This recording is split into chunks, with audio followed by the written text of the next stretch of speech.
Assalamualaikum students, I hope you are doing well. Welcome back to the channel. हम study कर रहे हैं introduction to operating system जिसका है आज लेक्चर नंबर 3। आज हम पढ़ेंगे प्रोसेस मैनेजमेंट इन ऑपरेटिंग सिस्टम। जी स्टूडेंट्स, आज का टॉपिक स्टार्ट करने से पहले प्रीवियस लेक्चर को रिकॉल कर लेते हैं। जिन स्टूडेंट्स ने अभी तक लेक्चर 1 और 2 नहीं लिया, डिस्क्रिप्शन में मैंने लिंक दे दिया हुआ है, वहां से जाके आप लेक्चर 1 और 2 लीजिए, फिर ही आपको लेक्चर 3 की अंडरस्टैंडिंग होगी। अब बात कर लेते हैं प्रीवियस लेक्चर की। लास्ट लेक्चर में हमने architecture of an operating system को स्टडी किया कि इंटरनल स्ट्रक्चर किस तरीके से डिफरेंट कंपोनेंट्स ऑपरेटिंग सिस्टम के मिल के आपके सिस्टम को स्मूथली रन करवाते हैं। Kernel versus shell. Kernel is the core of operating system and shell is close to the user.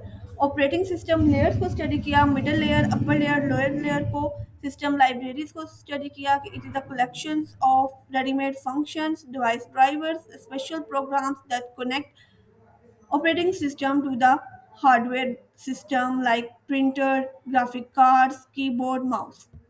Ji students, आज हम ऑपरेटिंग सिस्टम के सबसे इम्पोर्टेंट फंक्शन की बात करेंगे, प्रोसेस मैनेजमेंट की। जब आप अपने कंप्यूटर में एमएस वर्ड की फाइल को ओपन करते हैं या वीएलसी प्लेयर को ओपन करते हैं तो वो सॉफ्टवेयर नहीं रहता, बल्कि रनिंग स्टेट में आप उसको प्रोसेस कहते हैं। आपका ऑपरेटिंग सिस्टम इसी रिलेटेड काम करता है कि हर प्रोसेस को रिक्वायर्ड रिसोर्सेज प्रोवाइड किए जाएं, सीपीयू टाइम हो जाए या इनपुट आउटपुट डिवाइसेस हो या मेमोरी स्पेस हो। इसके साथ साथ ये इंश्योर करता है कि हर प्रोसेस दूसरे प्रोसेस को डिस्टर्ब ना करे और हर एक को इक्वल चांस मिले। इन अ सिंपल वर्ड आप कह सकते हो कि process management is the most important job of operating system that ensure all processes run smoothly without disturbing each other. जी स्टूडेंट, प्रोसेस मैनेजमेंट के बाद बात करते हैं प्रोसेस लाइफ साइकिल की। हर प्रोसेस अपनी लाइफ में 3 स्टेजेस से गुजरता है। फर्स्ट आ जाती है क्रिएशन। जब यूज़र किसी एप्लीकेशन के आइकन पे क्लिक करता है, फॉर एग्जांपल क्रोम ओपन करने की कोशिश करता है या फिर एमएस वर्ड को ओपन करता है, तो ऑपरेटिंग सिस्टम उस प्रोग्राम को रैम में लोड करता है, सीपीयू और मेमोरी अलोकेट करता है। दूसरी स्टेज आ जाती है एग्जीक्यूशन की। इस स्टेज में प्रोसेस एक्टिवली अपना काम करता है। अगर आपने क्रोम ओपन किया है तो वेब पेजेस को लोड करेगा, अगर आप एमएस वर्ड पे काम कर रहे हैं तो टाइपिंग और एडिटिंग करेगा। थर्ड स्टेज आ जाती है आपकी टर्मिनेशन की स्टेज। जब यूज़र एप्लीकेशन क्लोज कर देता है या फिर टास्क कंप्लीट कर लेता है तो ऑपरेटिंग सिस्टम उस प्रोसेस को स्टॉप करता है और उसके रिसोर्सेज जैसे सीपीयू या मेमोरी उसको डिलीट कर देता है ताकि नेक्स्ट प्रोसेस उस रिसोर्सेज को यूज़ कर सके। जी स्टूडेंट्स, अब मल्टीटास्किंग आते हैं और कंकरेंसी। मल्टीटास्किंग का मतलब ये होता है कि यूज़र मल्टीपल एप्लीकेशन को एक ही वक्त में यूज़ कर सकता है। फॉर एग्जांपल गूगल पे आप सर्चिंग कर रहे हो, बैकग्राउंड में म्यूजिक सुन रहे हो, एमएस वर्ड पे साथ साथ आप टाइपिंग कर रहे हो, तो ये सारे काम किसकी वजह से पॉसिबल होते हैं? ऑपरेटिंग सिस्टम की वजह से पॉसिबल होते हैं। कंकरेंसी कंकरेंसी का मतलब होता है कि मल्टीपल प्रोसेसेस एक्टिव होते हैं, लेकिन सीपीयू इन सब को इकट्ठा एग्जीक्यूट नहीं करता। सीपीयू बहुत फास्ट स्पीड से काम करता है और एक प्रोसेस के बाद दूसरे प्रोसेस पे स्विच होता है। इतनी फास्ट स्विचिंग होती है कि यूज़र को फील नहीं होता कि ये टर्न बाय टर्न वर्क कर रहा है। जी नेक्स्ट टॉपिक है आपका प्रोसेस शेड्यूलिंग कंसेप्ट। जी स्टूडेंट्स, जब कंप्यूटर में एक से ज़्यादा प्रोसेसेस आ जाते हैं तो ऑपरेटिंग सिस्टम इस चीज़ को डिसाइड करता है कि कौन सा प्रोसेस पहले आएगा, कितना टाइम लेगा। तो इसी डिसीजन मेकिंग को प्रोसेस शेड्यूलिंग कहते हैं। शेड्यूलिंग को बहुत से एल्गोरिदम के साथ सॉल्व किया जा सकता है, लेकिन हम यहाँ पे एफ सी एफ एस को ही स्टडी करेंगे क्योंकि आपके बुक में ये मेंशन है। सिंपल सा रूल है, एफ सी का मतलब फर्स्ट कम, एफ एस का मतलब फर्स्ट सर्व। जो पहले आएगा पहले उसको सर्विसेज प्रोवाइड की जाएंगी और वो अपना काम करके जाएगा। सेम एज इट इज़, जैसे आप किसी बैंक में हो या किसी शॉप पे हो, तो बैंक में क्या होता है, जो पहले कस्टमर आता है उसको सर्विसेज प्रोवाइड की जाती हैं, उसको काम यानी कि उसका काम किया जाता है। सेम एज इट इज़ यहाँ पे भी यही रूल अप्लाई किया जाता है। जो पहले प्रोसेस आएगा, जितना भी टाइम उसने लेना है, रिसोर्सेज लेने हैं, उसको प्रोवाइड किए जाएंगे। जब उसका टास्क कंप्लीट हो जाएगा देन रिसोर्सेज शिफ्ट किए जाएंगे सेकंड प्रोसेस की तरफ।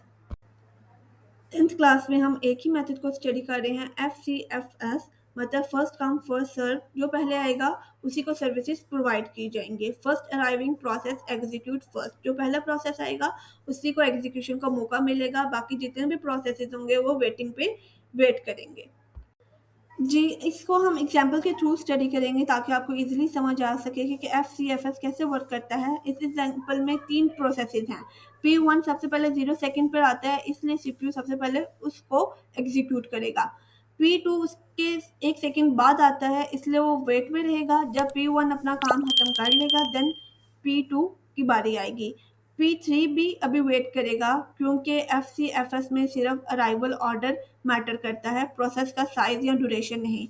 इसलिए एग्जीक्यूशन ऑर्डर हमेशा P1, P2 और फिर लास्ट में क्या होगा, P3 होगा।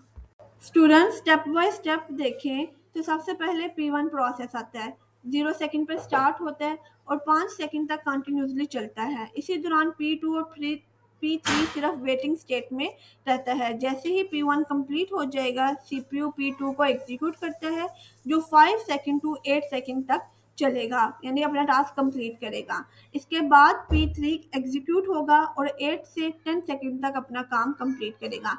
इसी सीक्वेंस को हम एफसीएफएस एग्जीक्यूशन टाइमलाइन कहते हैं। I hope you understand it. इसके बाद हम एफसीएफएस के एडवांटेज और डिसएडवांटेजेस देख लेते हैं क्या होते हैं। सबसे बड़ा मेन एडवांटेज यही है कि ये बहुत सिंपल एल्गोरिदम है और इम्प्लीमेंट करना बहुत आसान होता है, इसलिए आप 10th क्लास में इसी मेथड को स्टडी कर रहे हो। हर प्रोसेस को उसके अराइवल ऑर्डर के मुताबिक चांस मिलता है और किसी प्रोसेस को स्किप नहीं किया जाता कि अगर P1 है तो P1 के बाद P3 आ जाएगा। नहीं, P1 के बाद अगर P2 आ रहा है तो P2 को भी इक्वल चांस मिलेगा और P3 को भी इक्वल चांस मिलेगा। सेम एज डिसएडवांटेजेस देख लेते हैं। इसका एक डिसएडवांटेज ये है कि अगर एक बहुत लंबा प्रोसेस पहले आ जाए तो बाकी सारे छोटे प्रोसेसेस को वेट करना पड़ेगा, जिसकी वजह से सीपीयू की एफिशिएंसी अफेक्ट होगी। इसी वजह से आप इसको कॉन्वे इफेक्ट भी कहते हैं, जिसकी वजह से सीपीयू की ओवरऑल एफिशिएंसी कम हो जाती है और यूज़र को डिले फील होता है।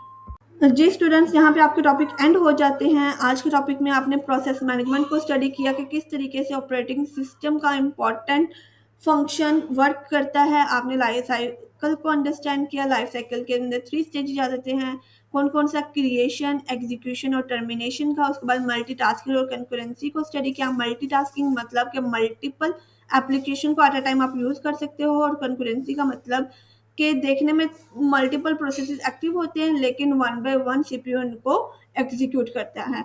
फिर हमने एफसीएफएस को स्टडी किया, मतलब फर्स्ट कम फर्स्ट सर्व के मेथड को हमने देखा और उसके एडवांटेजेस और डिसएडवांटेज देखे। कि एडवांटेजेस में कि ये सिंपल होता है, आसान होता है एग्जीक्यूट करना, और ये अराइवल ऑर्डर पे डिपेंड करता है, ना कि ड्यूरेशन पे डिपेंड करता है प्रोसेसेस के। डिसएडवांटेज यही मेन आ जाता है कि अगर कोई बड़ा प्रोसेस पहले आ जाए तो बाकी छोटे प्रोसेसेस को वेट करना पड़ेगा, जिसकी वजह से सीपीयू की एफिशिएंसी अफेक्ट हो जाएगी। जी स्टूडेंट, आज का लेक्चर 3 यहाँ पे एंड हो जाता है। नेक्स्ट लेक्चर में हम स्टडी करेंगे मेमोरी को।